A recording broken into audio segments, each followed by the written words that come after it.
me welcome you all on this webinar today. And like I said before, this webinar is being recorded. So by continuing to be in the meeting, you're consenting to be recorded. That's our official intro speech.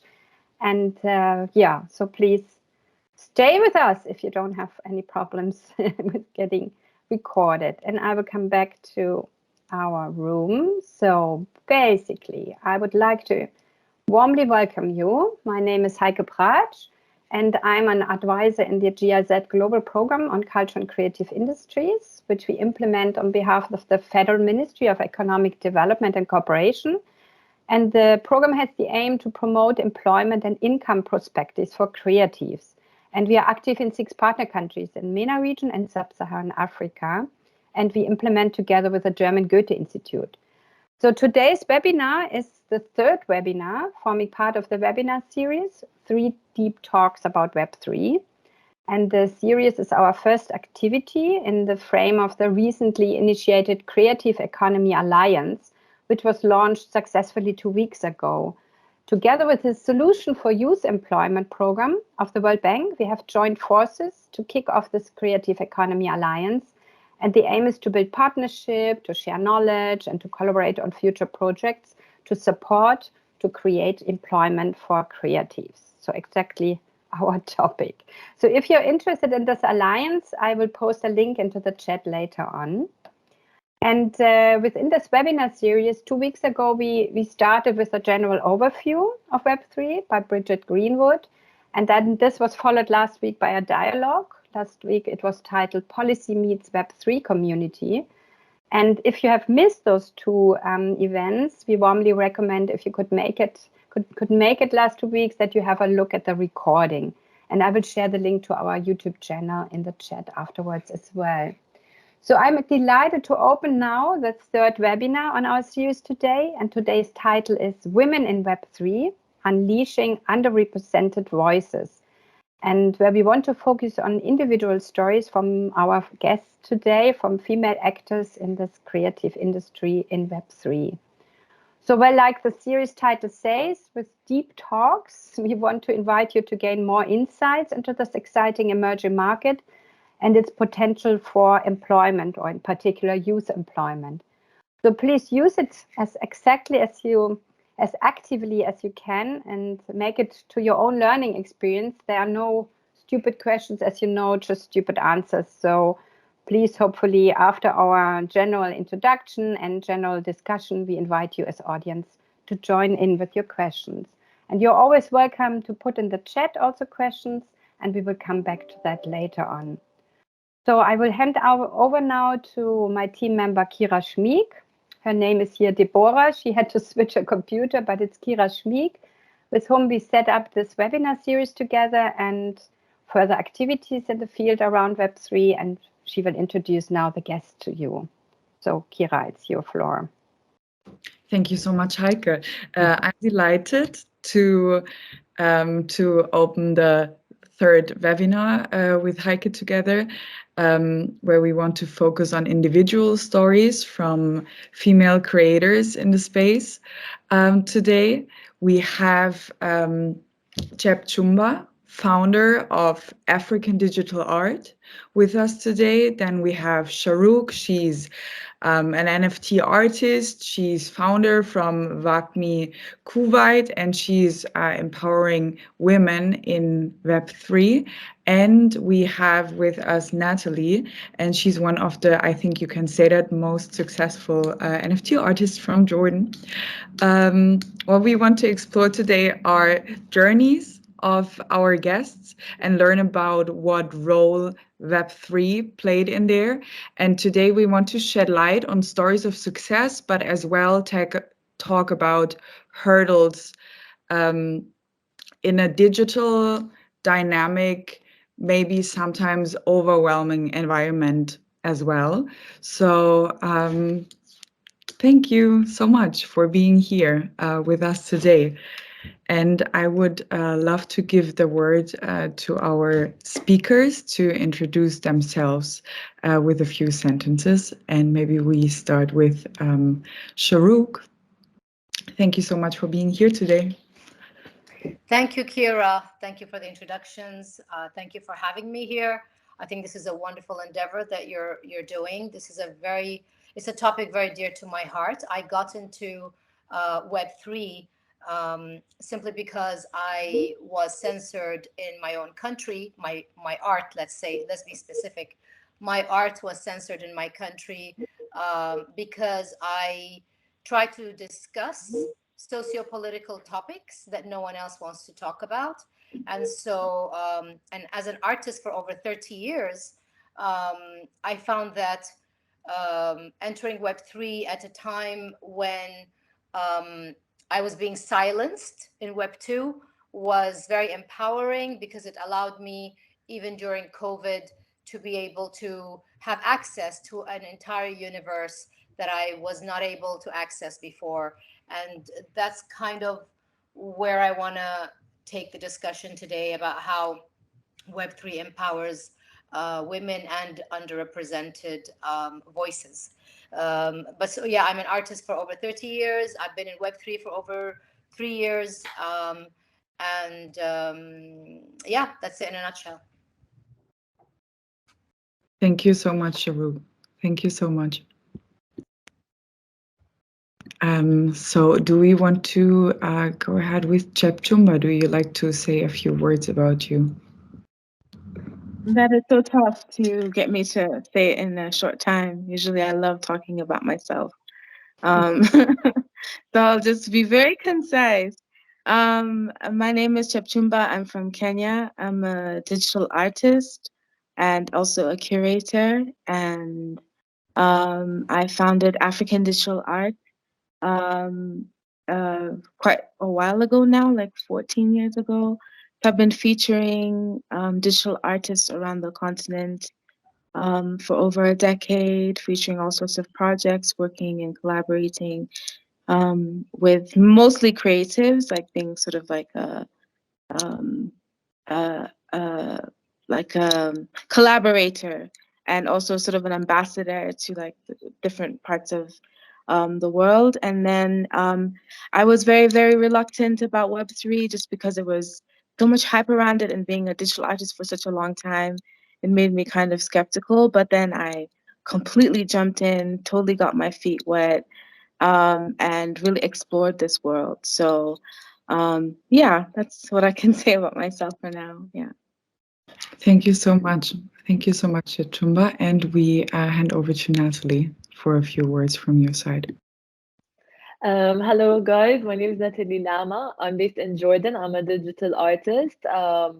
Recently, I do photography too. So I'm very new to the Web3 space. I started only last year, 2021. When I used to sell my work in the traditional market in Jordan, it was really hard for me to actually profit from it because the market wouldn't introduce emerging artists that much. And when I learned about Web3 and started selling in Web3, I realized that there's a whole world that you can meet only by using your phone or your laptop. And I was able to sell, and able to meet so many people, which led me to have an exhibition in New York. And the things that are emerging from this space is actually really incredible. That's why I'm in it. And I feel like the future, there's so much to do. Yeah. Thank you so much, Natalie. Thank you so much. I think it's important for our audience to have a small introduction from each of our guests.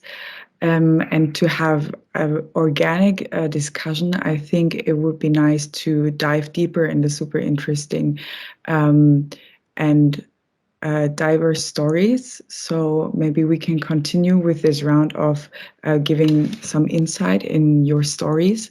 And maybe we can go back with the question, how did you feel being a female artist or a female entrepreneur where you are located? And what was the journey to empower yourselves? What were the hurdles you had? What were structures empowering, and also structures deconstructing your ideas and your visions? And I would like to start with Shuruk again, and then maybe we can go in a round without me giving the word to you. So. Thank you, Kira. So, well, basically, growing up in Kuwait, where I'm from, as a little Kuwaiti Muslim girl, I was not allowed to study art. I was not allowed to even consider it as a career. It was considered a hobby, and it was considered a shameful hobby for a female. And so I grew up having to look elsewhere and focus my energies elsewhere. And I went into literature and poetry. That was my second love. But you know, as I was got married and got divorced and had found myself a divorced woman with 4 kids, I found that society was very much against me as a 41-year-old woman with 4 children, and daring to take that step of independence at such a older age. And so I found a lot of doors closed in my face. I found a lot of negativity and hatred around me, no support. And so I took all of that negativity that I was facing and the resistance that I was facing in my society, culturally and socially and financially, and I put it on canvas. And so my work as an artist started to become socio-political. And because it became socio-political, had a very specific message that exposed the hypocrisies around me. It got shut down by the police. And after it was shut down, for the years after the investigation, of course, I was let go because I hadn't done anything illegal, actually.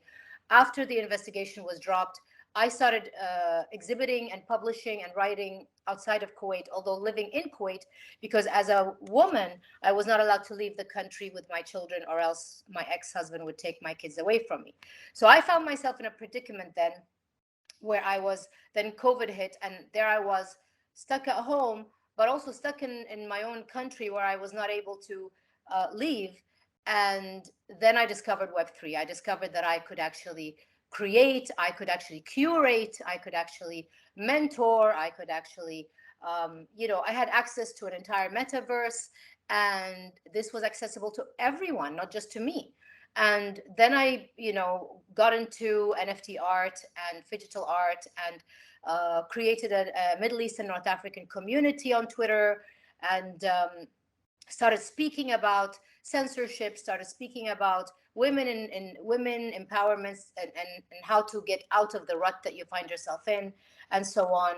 And organically, I ended up becoming sort of like a spokesperson for freedom of expression and in Web3. And so that's how I found myself where I am. It was a very organic journey, but one that came out of a lot of struggle, a lot of kind of digging in the dark, trying to just survive and keep your head above water, because at the end of the day, you're also a mother, and you need to also think about your kids, but you need to make money, and you need to pay the rent, and you need to put food on the table, and all of these things that every other woman goes through. So I found that Web3 was an exciting, innovative opportunity for girls that cannot leave their bedrooms, because I get a lot of DMs from young Kuwaiti girls, young Muslim girls, who tell me, I'm not allowed to leave the house.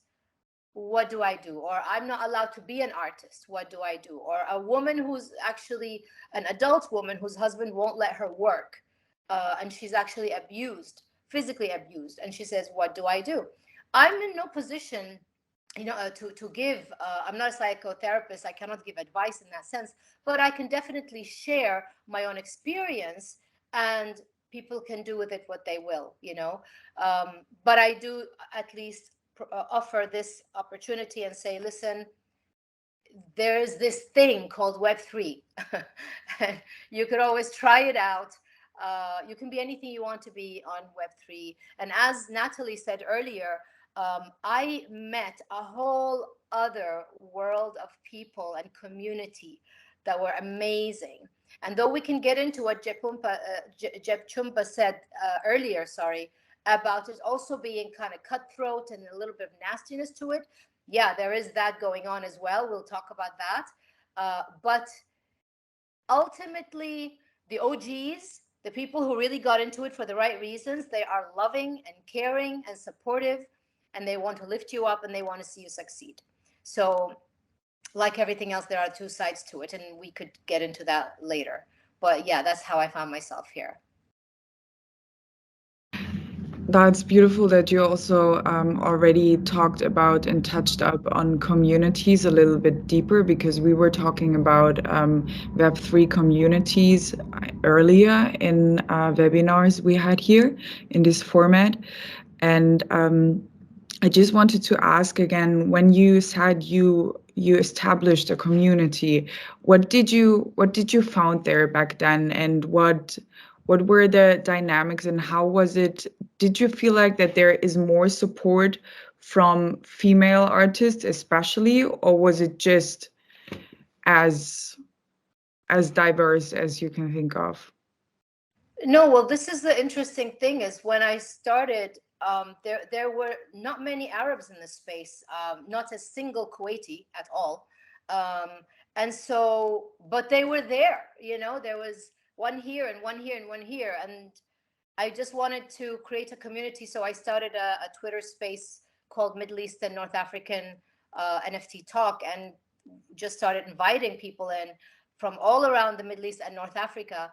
And we had Asians with us as well. We had, from it wasn't just Arabs or just North Africans. It was from all around the world that came in.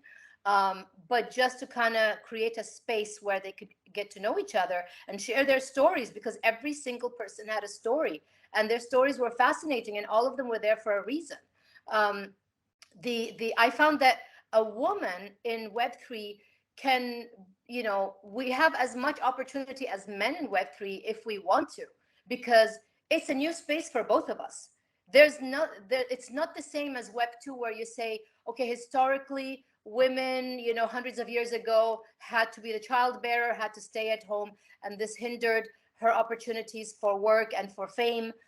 We don't have as many female artists in history as we do male artists, etc. And this was all because of biology and the way society worked. It was very, very biologically geared. Now we can't say that with Web3, because it's new for both men and women, for male and female. We both have the same opportunity, and that's what's fascinating about it. That's what's amazing about it. So women in Web3 can excel if they put themselves out there, if they actually pioneer in it. And I know I found the same support from males and females. I didn't find any difference between either. And this is very refreshing. And this is something that is very new. And we can certainly take advantage of it and appreciate that and work with it. We can work with it to our advantage. Thank you. Natalie, when I can hand over to you, I think that in that short time you were in the space, that you also made it pretty fast to get a community. And I think that you came from a similar path, that there were not too many and still are not many artists in Jordan right now. How was that way for you? And was it also that you felt like that the female support, a global support, was existing, or what was your experience with that? So honestly, like starting out, I also can like Shuru's story is a bit familiar, not much, but I lived from a strict household, so my art is a bit provoking in a sense of I take photography of like skin and combine it with the culture of Jordan. So it wasn't very welcoming for me to sell in Jordan, because a lot of people would not agree with the art that I do.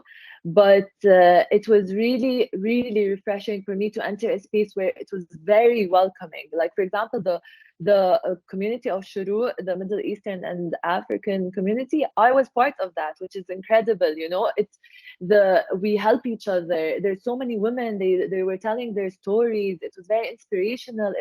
it was very empowering to be part of this community. It's like we're all rising together.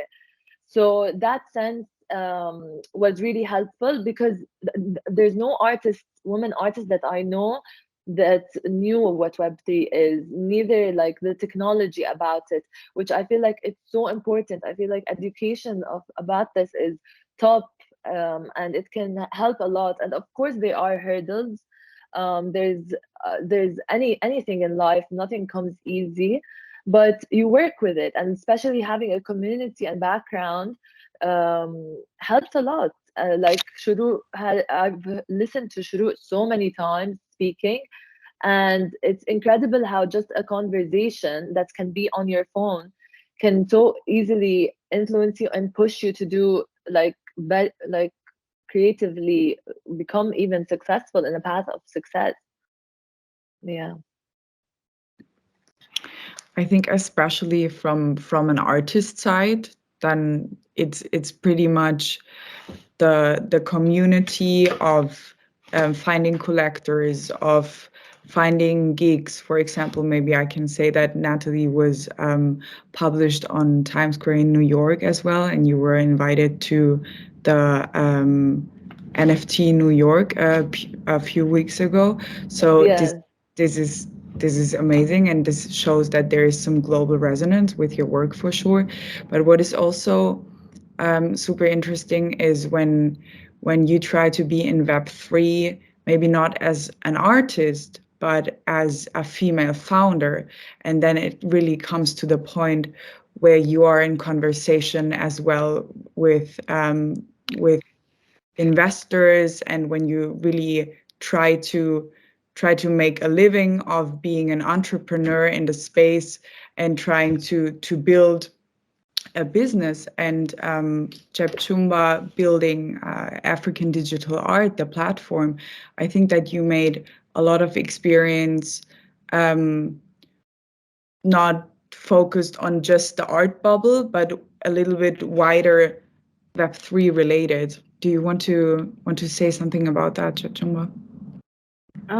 Yes. So I think that I was really reluctant about, I think that I've had a slow reluctance towards the tech space for a while, and I think this is not something that's unique to me. Many people within the African space, especially founders, have felt sort of chewed up and spat out by different agendas.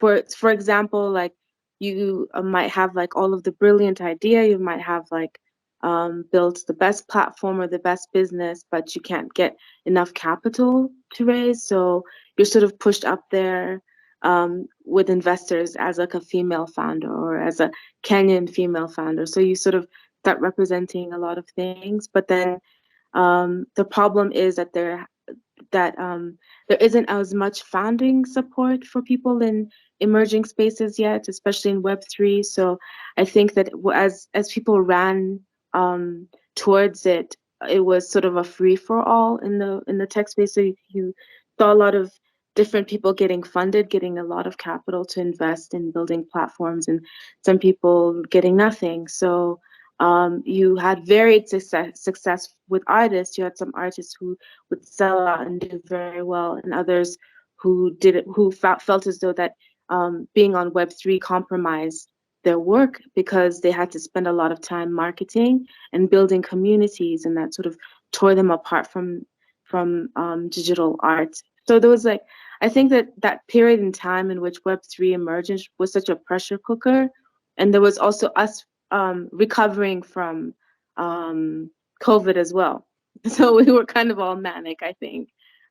So that energy and that experience as a female founder was kind of terrifying for me because I was really concerned at this pace in which we were hurtling towards creating communities, um, and I was concerned about the fact that we didn't have enough varied voices in building these platforms, but we were sort of responsible for the well-being of so many artists. So, but speaking to like the woman experience, what I can say about being a woman founder in Web3 was that I really lost a lot of confidence because I felt as though I had to sort of model myself towards like the tech dude bro sort of way of working. So there was a lot of,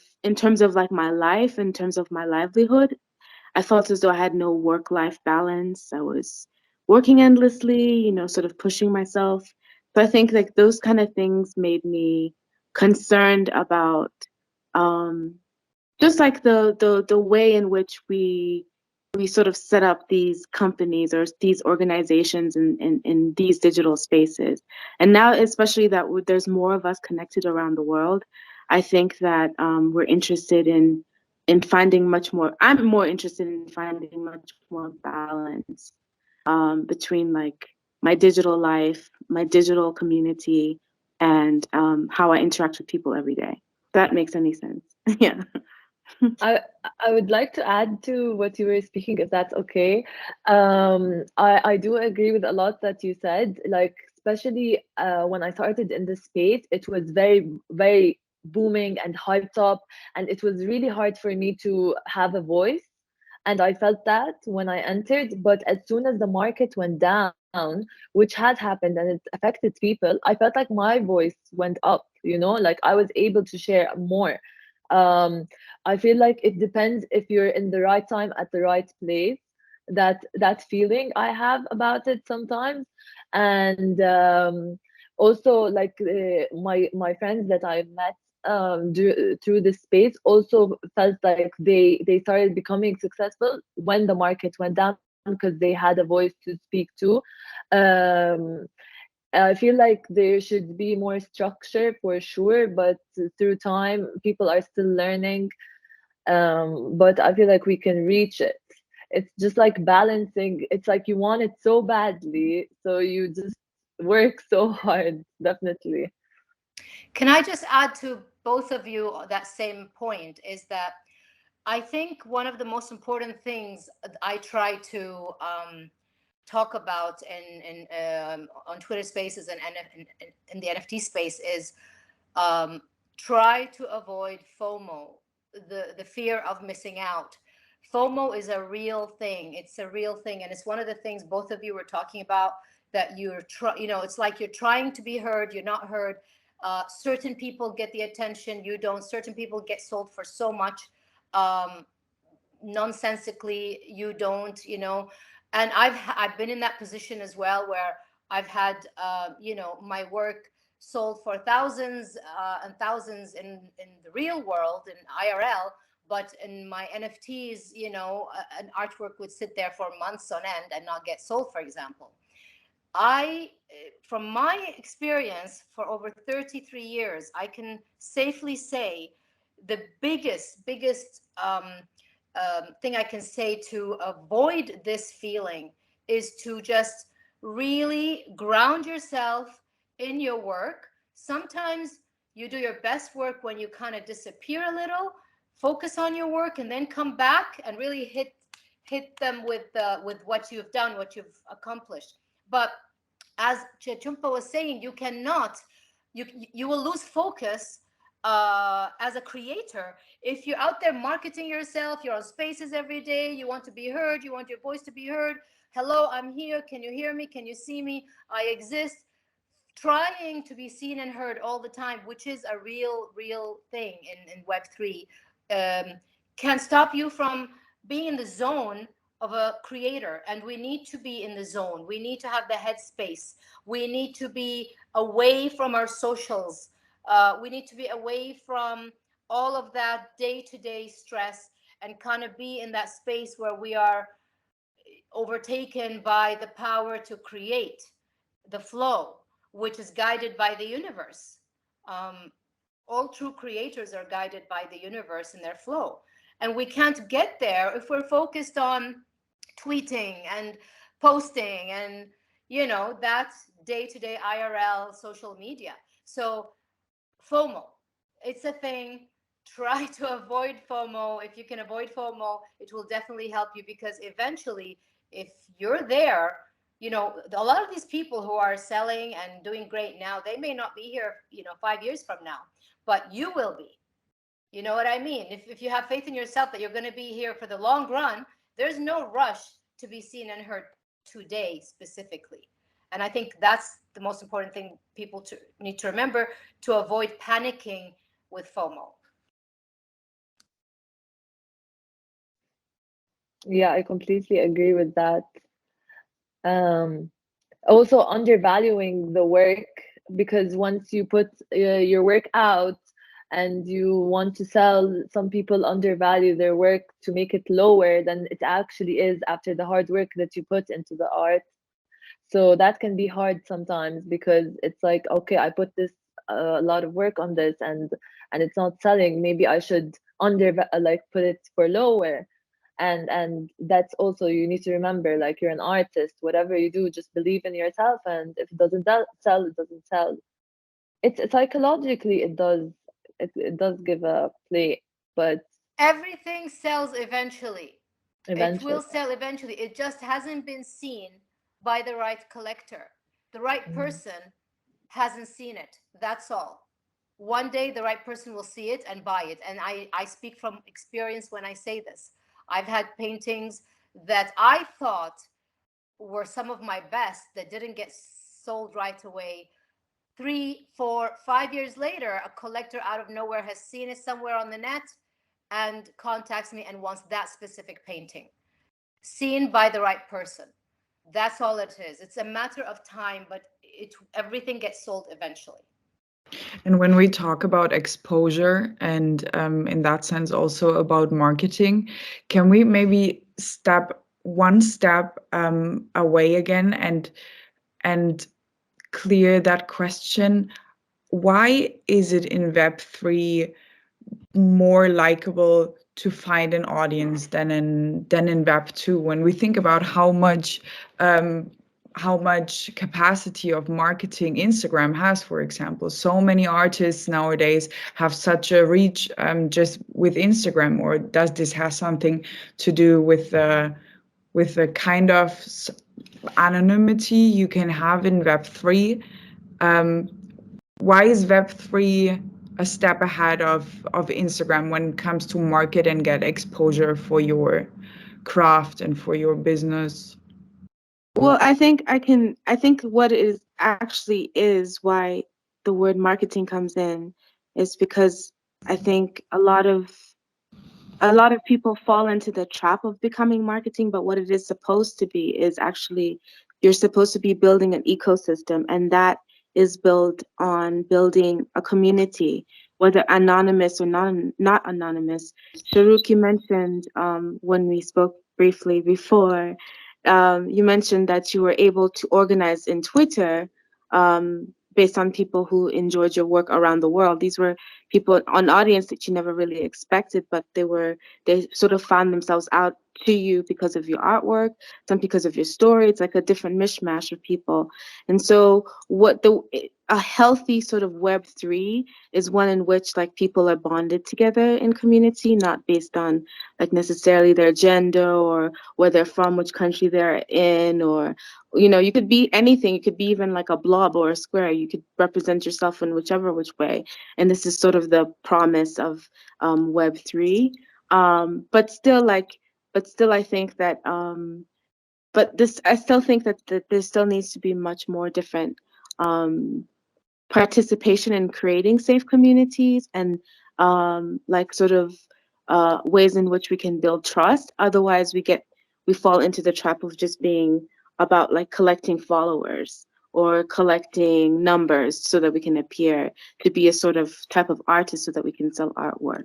So I think this is like the balance in which many artists, many curators have been struggling with, and I'm interested to know, like, from you guys' experiences, like how you dealt with building community versus just becoming sort of like a hype machine to yourself. I mean, for me, I was thoroughly interested and genuinely interested in meeting people, and because Web3 provided me an opportunity to get out of the imprisonment I found myself as a woman in Kuwait, and it was just me really trying to reach out to people. So I really wanted to hear other people's stories. I really was interested to meet other people, men, women, he, she, they. It didn't matter, what nationality, what religion, people that may probably in Web2 you're not supposed to talk to, or it's frowned upon to be in the company of them. We were friends, and I think this was important for me to just kind of breathe a little. It was more of, I need to breathe. I need to just be a human being without all the trimmings. I'm not a woman. I'm not a Kuwaiti. I'm not a Muslim. I'm not a mother. I'm not nothing. I'm just a human being. And I found that hundreds and hundreds of people felt the same way and wanted to be that way as well. And also, from an artist point of view, it's a whole other collector base. This is a collector base that doesn't exist in Web2. These are people, they're very young, they're very new, they're eager, they're degens, they want to buy anything at that point, because it was all new and wasn't a lot in the beginning. Now it's oversaturated, yes, but at the time when we started, everybody wanted to buy from everybody. And this is what was great about it, is that I became a collector too, not just an artist, I collected from Natalie, for example, and vice versa. Artists can collect from each other. It's a whole other collector base, and this is very refreshing, and it makes you feel equal. There's a sense of equality. With time, of course, now we see there's a certain elitism happening. There's these elitist artists like, X-Copy and I don't know what, like these certain artists who are like, oh, we want this artist. But then it's starting to take form and shape like it would in Web2, and that's a little bit disappointing in this kind of what you were talking about, that disappointing part. But again, everything is going to have good and bad. So I'd rather focus on the good, focus on the people who are in it for the right reasons. Of course, there's a lot of people in it for the wrong reasons as well. But I've kind of I've decided to take like 3 months off, for example, to just focus on actually being in the studio and just actually painting and creating, and not worry too much about spaces and Twitter and posting on Instagram and all these things. So I'm less active these 3 months. I've given that to myself, just to be more creative. But it is a very different community. It's a community, everybody got into it for their own reasons. And I'm not talking about the people who got in it to make a quick buck. The people who got in it to just flip and make a quick buck, I'm not talking about them. There are those, of course. But the majority of people that I met, they all had a story. They all had a reason. And many of them were people, as I said earlier, a lot of young girls or guys, whether it's a guy who can't come out to his family as being gay, for example, for fear that he would be persecuted, or whether it's a young girl who is, a prisoner in her house, not allowed to leave. Whatever those people, they find a safe haven and they find opportunities in Web3 that is simply not accessible to them in any other way. It's that simple. They simply would not have access to these opportunities, because a girl could be in her bedroom, locked up, she's got her phone, and she can, access an entire metaverse on her phone. And that's something not to be belittled, Yeah, I'd like to add on that. Honestly, my experience with the communities is that at the beginning, I was shy to speak and to meet people. But as soon as I entered communities and was listening to people, I got the courage to actually speak and talk about my art. And I was joining more than one community. So I was joining a community full of artists, and then that they would help each other, tell them like, oh, listen, how do you do this edits, for example, or something. And then I would join another, for example, Shurut community, where there were a lot of Arabs and people from Africa, which was more welcoming. And we spoke about a bit of marketing. You used to do spaces that were about marketing, which was interesting also. And I think entering this space, you should be open, but at the same time, not naive, because definitely this is the internet that we're dealing with. It's at the end of the day, like, these are strangers. So you have to have a back in your mind that you can't trust people. There are scammers. There are these things that I feel like should be spoken in those communities. So if there wasn't this community, I would have been scammed, you know. But because of these communities, there's precautions, guys. Like, look, there's this account that's trying to scam people. This is a fake collector or whatever. There's bad things in life, and there's good things, and you just need precautions, which I think is very important. I wanted to add about that too. When we talk about also scams, for example, but the evolution of the whole space, did you had points in conversations where you felt like that it is at the time that some organizational structure steps in the space?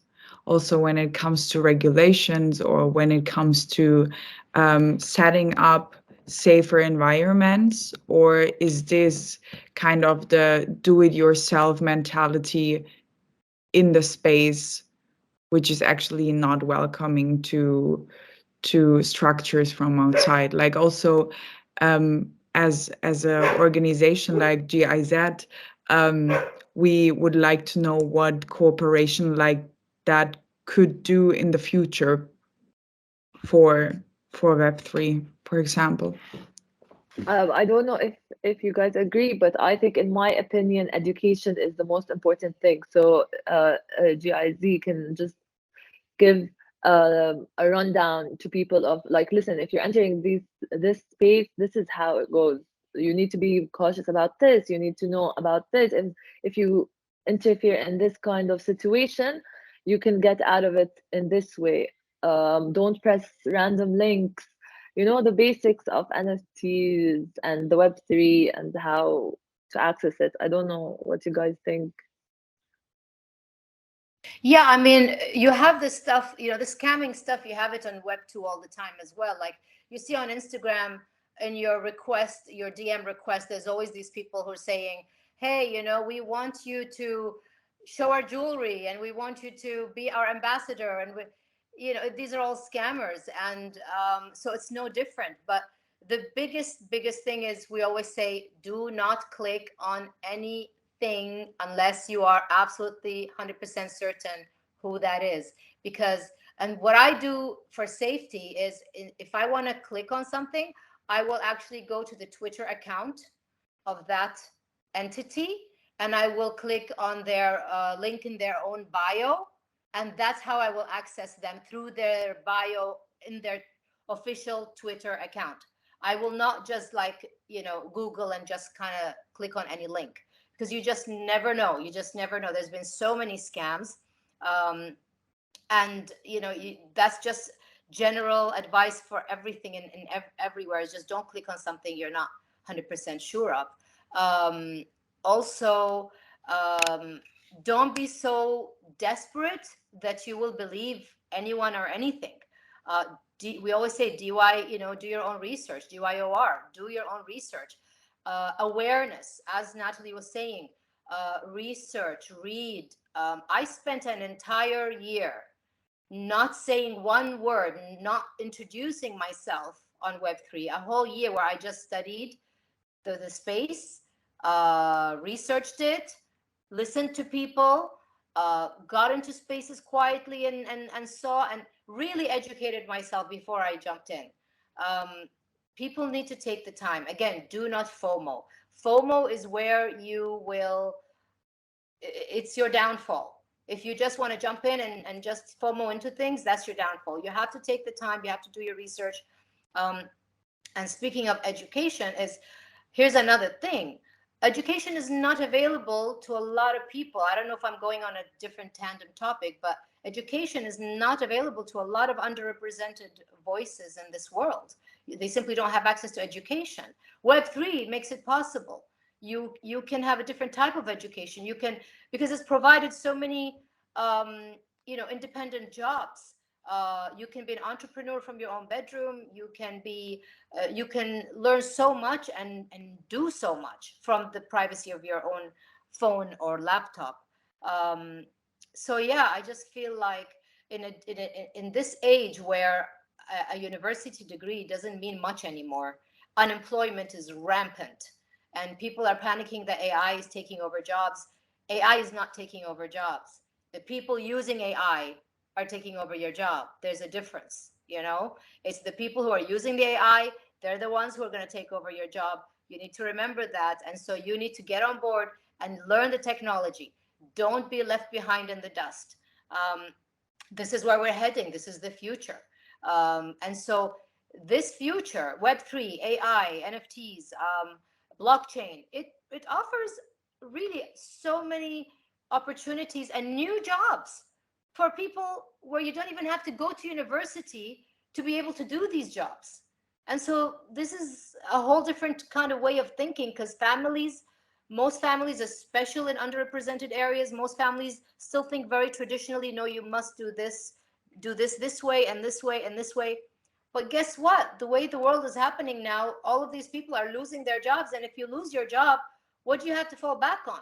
If you lose your corporate job, you're fired, or because of COVID, so many people lost their jobs. What would they do? A lot of people couldn't put food on the table or pay their rent.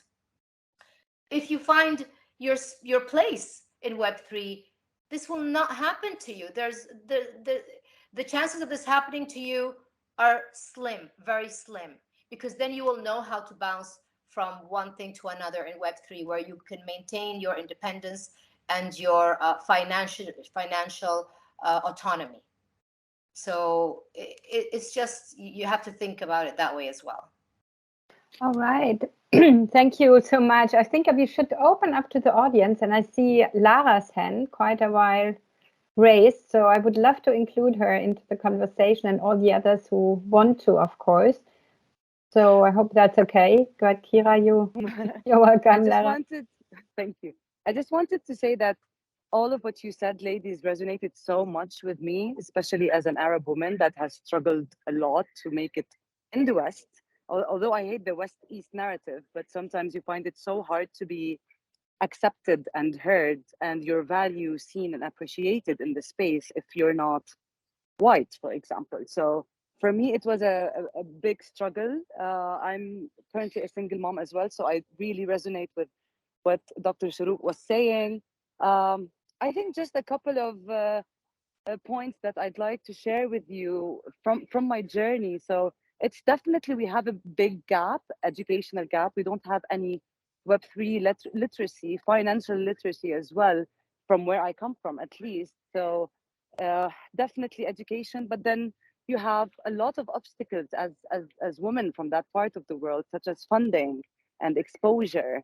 So a lot, I mean, I think less than 2% of companies, Web3 companies with all female founders are getting the funding, the needed funding. And it's all about unconscious bias rather than their business model, if it's viable or not. So I think there are a lot of barriers. Once we get to that education barrier and smash it through maybe localization as well of some technical terms, because I mean, I'm lucky enough to have, been to have attended good schools and universities. But when we're talking about marginalized women, unbanked and unheard, that's an issue, because not everyone understands the tech, and even if they want to try, they would find it very hard to understand the technical terms. So I think it's more of sorry, yeah. So this is my situation right now. So I think it's really something that I look forward in seeing some initiatives that are springing from the Arab world, from Western countries, that are really targeted at these marginalized women, and not just using that to exploiting that space, as I've been seeing, especially in the West, where everyone says that, oh, we're building something for women. It's all about diversity. It's all about inclusion. We want to onboard, the next million women, but then practically you don't see anything happening on the ground, sadly. So yeah, it's. I'm just looking forward. Maybe you girls should be discussing and debating something, launching an accelerator, launching an initiative, anything that can really cater to these women rather than just, hoping that someone would take the action. And yeah, that's my 0.02 ETH. Lara, perhaps you can just say a few words to yourself. You're from Lebanon, right? And living in London right now. And yes, let I'm the London audience know. based. I'm London based now. I was living in West Africa before that, in Ivory Coast, and then before that in Saudi Arabia. And I've been in the Web3 space for, I think, 3 years. I come from a media, television, and manufacturing background, and it's gonna be a bit of a surprise for people. Like, why did you jump these industries? I jumped because I was an Arab woman trying to make it on my own without a husband and without a family to support and without a father and without all of these things. So my career was driven not by choice but by urgency, and that's something that a lot of Arab women in generally face. And then I found about Web3, and it's this ecosystem where it doesn't care what your sex or race or background is. If you can deliver, you're in. And and the whole decentralization aspect and peer-to-peer aspect, which is much more important. Like, it's the most important thing, the peer-to-peer, cutting out any person or entity in power that is stopping or hindering what women have been trying to achieve for years. So that's how I found Web3 tempting for me. And so I switched, and I'm in PR, communications, Web3 marketing. We're trying to find, to get our heads around Web3 marketing, because Web3 marketing is a lot. So the Web3 marketing space is based on Web2 tools, and that doesn't work.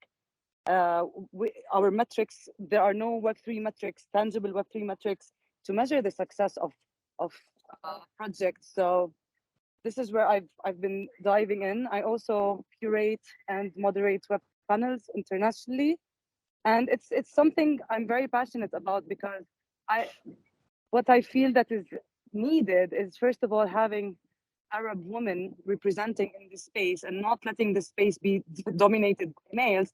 And second of all, having someone who is able to translate that tech jargon in a much more simplified way, where people can actually find that added value of Web3. And why would I dive into Web3? What is the added value that it's going to bring to my life, rather than, tell people how blockchain works, because no one really cares how a blockchain works. I mean, this is when we get to Web3 adoption or mass adoption. No one should care or understand the underlying technologies of your product. What they want to know is, how would it add value? Is this going to make me more money? Is this an investment? Is it a collection? Is it so? It's the world is so big. So the Web3 world is so big. But all in all, I think that just simplifying these terms and giving space to more women to come and ask these stupid questions. There are no stupid questions, is what I say, but just not make women intimidated. I think that is the first step that everyone, especially women in this space, should be aspiring to reach. It's just to create that community of women, help them get their head around Web3 and where do they fit, what Web3 technologies would fit with their existing business models if they have one, or how would they fit in their future business model if they're thinking of entering the Web3 space. Thank you so much, Lara. Thank you so much. Also talking about gatekeepers and talking about self-sufficiency as a woman in a space. I asked the question before, but maybe I ask it a little different. Is there any structures in Web3 which could help entrepreneurial women accept of communities who are self-sufficient to be to move in a structure and to not have this feeling of easily as well being overwhelmed. Because what I hear from all of you is that even though there is community and there's a new audience you can bring your craft to, that it's still a way a woman has to go on her own. And is there anything which could form the space in the future to make it less that everyone has to be that self-sufficient? Maybe, honestly, I don't know. I would maybe develop like a building or training program tailored to the needs of that creative community, where people would enhance on the skills of the creator, mentorship. Um, yeah. I think what would be helpful is if women in the space really spoke out about things, like felt confident enough to share their experiences, because that's something that, that's like the name of the talk, unleashing, which is something that I haven't done. I think that what I experienced was quite like a very traumatic, toxic work environment in which I was like very much in a pressure cooker, VC funding, vicious cycle. Um, in which I wasn't really prepared for, had much like any education. So at the time, I was building a software, a platform on Web3, and then learning immediately, like at the same time, like how to develop smart contracts, like working with international teams, like delving into fintech spaces, and then also having, to spend hours and hours in like founding, educating myself by joining all these like um, founders groups all over the place. So there was resources, but I think what hindered my sort of experience was the fact that I didn't really speak out and say things that were red flags. Um, and um, and I think that I've witnessed a lot of women, especially in the founder space, like get completely burnt out, because I think that they feel that they have to wear so many different hats and also present sort of a facade of like, I am a self-contained machine towards Web3, but what we do need is like partnerships with, corporations and with artists and with business people. We need to have like a robust ecosystem, and that takes time because it comes from building trust and accountability, and then also like forming partnerships over small projects.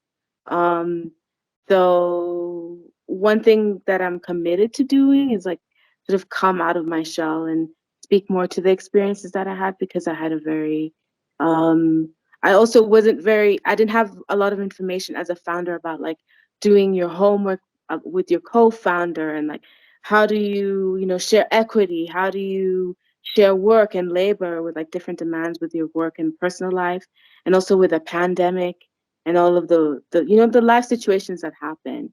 The one thing that I am like really encouraged is that throughout my digital life, I've been able to sort of form a community that I dictate is useful or not. And then I can sort of reach out to people and ask them, like, does this make sense? Like, what should I be looking for? And like sort of resource myself that way. And I think that has like led to my survival in navigating a very really wild west of space. So I think that like as Web3 continues and as more people like Natalie and Sharuk and Lara like invest their energy and time in it, like we're going to be able to find really great pockets of ecosystems where we're able to support each other, not only financially, not only through enjoying each other's artwork, but also having ways that we can connect with each other, that we choose the terms in which like feel safe for us. As more and more people are entering this like sort of a split life of being a digital person and actual human being. So yeah. If I may add to that, I think also it's a generational thing. I think we're still very many years away from that happening, because we're looking at the family nucleus. The family nucleus is what's restricting girls and women. The mother is restricting. So if the mother is restricting, how is this going to get better soon? It's not going to get better soon. It is generational. When these girls grow to be empowered women and grow to be mothers, and hopefully they raise their children in the way we hope they would, generation with generation it will change. But at the moment, what I'm seeing is that the unleashing is impossible within the family nucleus. Therefore, try to unleash via Web3, because even me as an adult woman, grown woman, I'm in my early 50s, I have 4 children, I am not unleashed completely. I am still restricting myself, because I still live in a country where I cannot be myself 100%. And that is not just due to the government, that is due to society, due to the families around me, due to the women within these families around me, not just the men. So until women truly support women, we're not going to see much changes. We can't keep saying it's the patriarchy, it's the patriarchy, it's the patriarchy, it's the men. It's not only the men, and that is the reality. That is the absolute truth. Nobody wants to hear this, but in my society, the women are as much to blame as the men, because the women are propagating, they are implementing the patriarchy. Because guess what? If all these women said no, we are more than 50%. If we all said no to the patriarchy, the patriarchy would fall. So who's keeping it alive? It's the women keeping it alive. This is the sad truth. So I think it's a generational thing. I think we need to really try to reach these women, try to, I remember coming back from Italy once, back to Kuwait, and I was on this kind of bus in the airport, and I saw this woman, and she was a veiled woman, and she had 3 kids with her, and she looked so like, she looked like a prison warden with her kids. And her daughter was dressed like her, completely, like you can see nothing but the eyes, whereas her boys were in shorts and t-shirt. And I don't have anything against how people dress, whether they want to show anything or show nothing. That's fine by me. I respect that. But the way she raised her daughter and her sons, clearly, visually, was so clear that she was the one suffocating her daughter. She was the one restricting her daughter, and she was the one giving her boys the ultimate freedom. It was so obvious. This is a metaphor for me. When I saw this visual of how a mother was raising her boy and girl within the family nucleus, it was clear that the woman was propagating the patriarchy, you see. So I tried to speak to her, I tried to reach her and have an open discussion with her, by bringing her symbolically into my art exhibition, which eventually was also shut down and censored. But I tried to do it artistically. At least on the internet, the work is there, it's being seen. And so all we can hope is that every girl we reach, every woman we reach, every man we reach, every human we reach can somehow just do their own bit to influence the people around them. It's a ripple effect. If you can just help one person, influence one person, that person can influence 2, and then those 2 can influence 3, and so on. And that's how we have to look at it. It's a generational thing, though. It's going to take time. Thanks, Sharouk. Okay, do we have any questions in the round? No, nothing from the audience right now, right? So Yeah. I can see Suya's hand. Suya, go ahead. Perfect. And you're happy now to turn on your cameras. I just was a bit strict in the very beginning. So Okay. you're welcome, Suya. Okay. First of all, I'm really happy to join the webinar finally, and I'm happy that they are being specialized into this topic. Just to give a very short introduction, this is Suha. I work for an NGO working for youth, like it's a youth work organization. So we work with young people 18 to 30, and we have women, of course. We try for since August 2018 is to talk in Jordan to bring the term creative cultural industries, because we run programs and it is aimed for young people and women specifically, to sort of like just to train people into this makers movement and to make them have this mindset that it's not because you do things with your hand and you are poor, it's part of the creative cultural industry. Last year, Jordan, they released their economic modernization vision, and this is the first time ever they used creative cultural industries. And we are happy that finally there is some effort. It's still, we don't have any ministry or anything.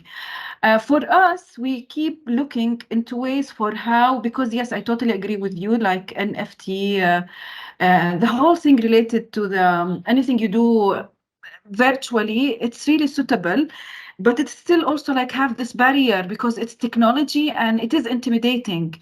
And as you said, like to talk in a very to simplify the language, and because everybody can be trained, but again, assuming that the language is not a barrier because mostly it's in English, and to be part of this in order to really just economically speaking, it sounds like from what I hear from you, it's really it's you are a living example for things that is working. So my question is to how we can advise IDER, the organization that I work with, and I'm happy that there is Natalie from Jordan, so we could also meet to make things happening. What really like your advice to us, how we can take further this whole issue related to blockchain and FT, because you know cryptocurrency is still not regulated and it's not really, you don't feel safe to talk about it in Jordan or the rest of the world, because they need to regulate it first. But at least we can say blockchain, it is somehow safe. But how we can bring women, what sort of training, capacity building, what is it that in a practice that we need to do in order to train women? I think I can link here short before I hand the word to you, Natalie. For example, we will have a training with Lara, who was also giving her voice just a few minutes ago. We will have a training online on how to mint your NFT.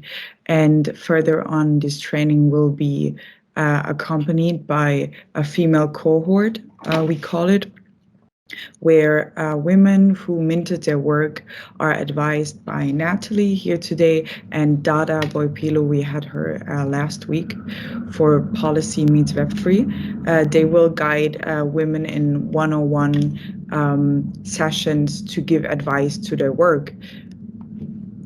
I don't want to make advertisement, but yes, I actually want to advert this. So this is a great opportunity to learn how to enter the space, and I think there is a lot out there too. But Natalie, what did you want to? I just want to add, because I know where Suha's question is coming from. Actually, Shuruk was here because of the event last week that we had, and a lot of women were weirded out by the word ChatGPT because they didn't even know what it was. In Jordan, it's known that we develop slower a bit about the technologies, and people find it harder to understand those things. But as I mentioned before, I feel like training and education and having classes, even sitting them down, or like webinar classes like these, can help a lot and show them like it's not scary if you open a wallet and you do it this way, and slowly just inviting them, because it's like your phone, you know, it's your, when you open your phone, my mom, she had a hard time with the phone, but when she saw like how it works and being patient, I think it's everyone can learn, you know, it's not something hard. But I do agree, like culturally, the technology, like personally with my experience from Jordan, it's really hard to introduce these things because it's not something familiar. It's not something that we use every day. That's like a brief summary. In Kuwait also, we don't have, cryptocurrency is not legal here. We don't have a Web3 community or an NFT community.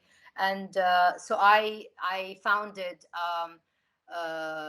Kuwait's first NFT Biennale, and I invited 100 artists from around the world to exhibit their work in Kuwait. It was very new for everyone.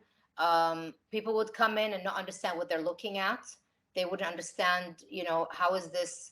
What is this? And so we had 3 days of training. We had 3 days of talks. I invited people from Lebanon, from Egypt, from Dubai, from London, and they came and they spoke about it. And a lot of people came and listened and saw and started, you know, one by one learning more. A lot of the collectors had no idea how to buy NFTs. We onboarded a lot of collectors, got them on their MetaMasks, gave a MetaMask like a workshop. So it was all very organic. I feel like if you have real life events and incorporate the training within the IRL event, it's easier for people, because if it's all virtual, you kind of lose people. They're gonna daydream, and you know, you're not gonna get their attention. I feel like, especially if you're onboarding and trying to train people who have never done anything in Web3 before, the best way to do it is with an IRL event.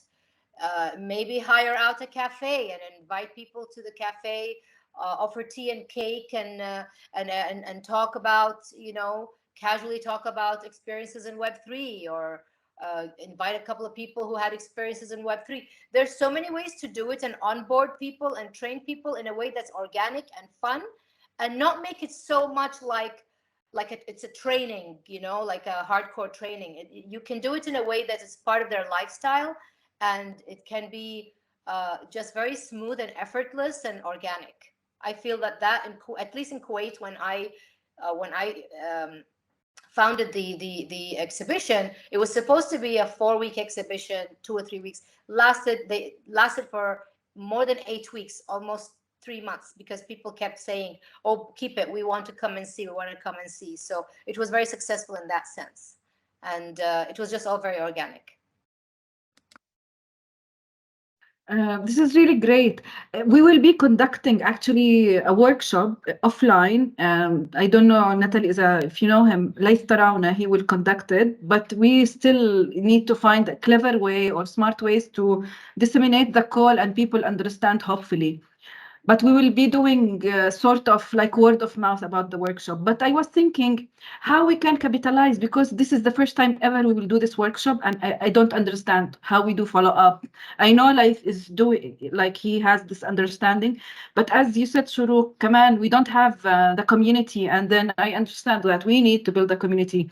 So part of what I know that we should identify a group of people that they will be trained, and then hopefully they will carry the community and help informing the community. But I think it would be nice also, Natalie, together to have the existing community, especially women and girls, and to bring them together and then to expand from there. We have spaces, so this is the good point, that we have spaces, and it's already like the theory of change of the organization, that people should come and we are building communities.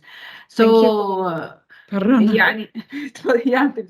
No, thank you so much, Suha. I think it's great that we have this conversation, that we bring together our speakers, that we bring it together with an audience, and I think that you should clearly connect, and that you can further see how you can work together and have a cooperation in any sense. Yes, and I would say we have 5 minutes to go, and I don't know, Kira, if you want to sum up, or if you just give the word to everybody and the speakers to. I think the time ran so fast, and I think we could go on here in so many topics, but this wonderful round has to go to an end at some point, and I would love to hand over the word to our guests and to have something where was no place to say that until now, or something you want to give to the audience, or something you want to give to a cooperation between World Bank and GIZ for the future? Some advice? Some last message in short words. So we do the round. So if you want to just, make your last comment. I'll go first. Step, So Jumba, that, thank you. yeah. I think what I can say is that the space is has a lot of potential because it has so many passionate people who see the potential for Web3. But like any space to flourish, it needs investment of time, over a period of time, and also building relationships and trust. And one of the things that I really appreciate about Web3 is its ability for people to connect to each other in a patron way. You know, coming from Africa, having your art collected by an art collector, there was so many barriers. You guys are facing in your country, actually getting a traditional show being shown, but Web3 has this opportunity to connect your audience and also people who can support you over time. So I'm really interested in seeing how the space will grow with more women who are interested in investing their energy. And so I think that I just wanted to invite people who are curious, not just to think of it as a fad or as a passing thing that they don't understand, but to see let's see how the space is going to look 10 or 15 years from now. How is this going to really change the livelihoods of artists and creative people? What kind of communities will come from here?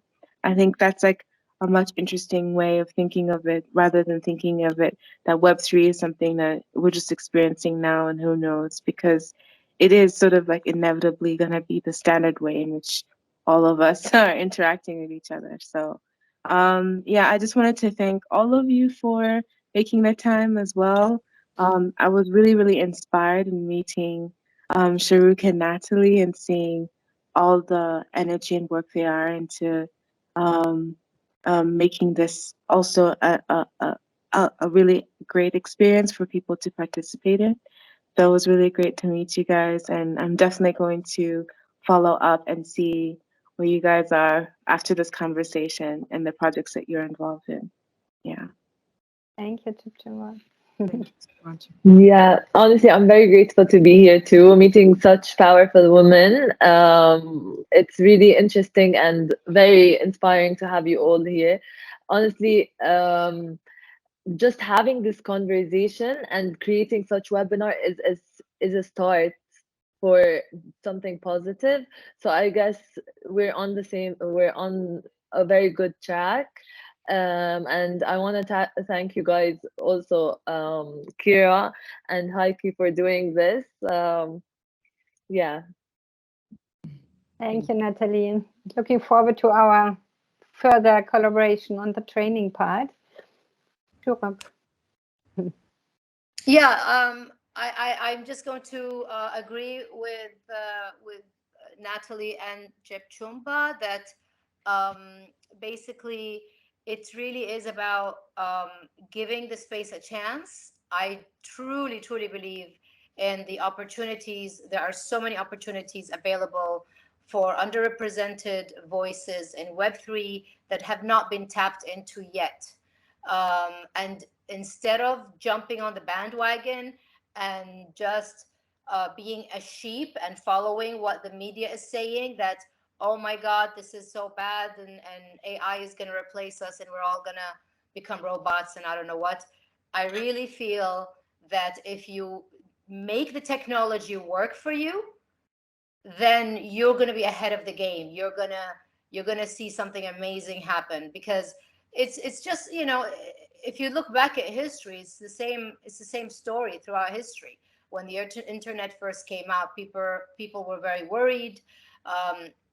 And then we got the dark web and all of these hackers, and people were saying, but at the end of the day, it's not the technology, it's the people using the technology. It's all about who's using the technology. You can use it for good, you can use it for bad. All I want to say is don't FOMO, and remember, it's the people using the technology. Be one of those people using the technology and make it work for you. It can create so many opportunities for underrepresented and misrepresented voices, and I just feel it's a great opportunity that we should really take advantage of. But always do your research and don't jump into anything. Make sure you've researched. Yeah. And thank you so much, Kira and Heike. Thank you so much. Again, as Natalie said, it's conversations like this that are going to take us forward and going to spread the word. And just having this space, this conversation, it doesn't matter whether there's 5 people or 500 people. I really believe if you can impact one person, you've impacted a whole generation. All it takes is one person. So thank you very much. Thank you, Shahrukh. Yeah, thank you all of you. And I think we could not close it better than you just did, Shahrukh, with your words. So I'm nothing more to say than inviting you all for making marketing for the 7th of June on 5 p.m. CET, where we join with Lara our first training session on how to mint an NFT and have another deep conversation. What are the obstacles and what are the chances, and how you can try out in a safe space, in a community, your first NFT minting perhaps. So that's an invitation for all of you also who are listening, that you can spread the word and connect with us whenever you want. You can also send me an email. I will put that into the chat. And yeah, thank you so much. That's for my part. But Kira, do you want to add anything on? I just wish everyone a wonderful rest of the day and hope to see you soon. Thank you.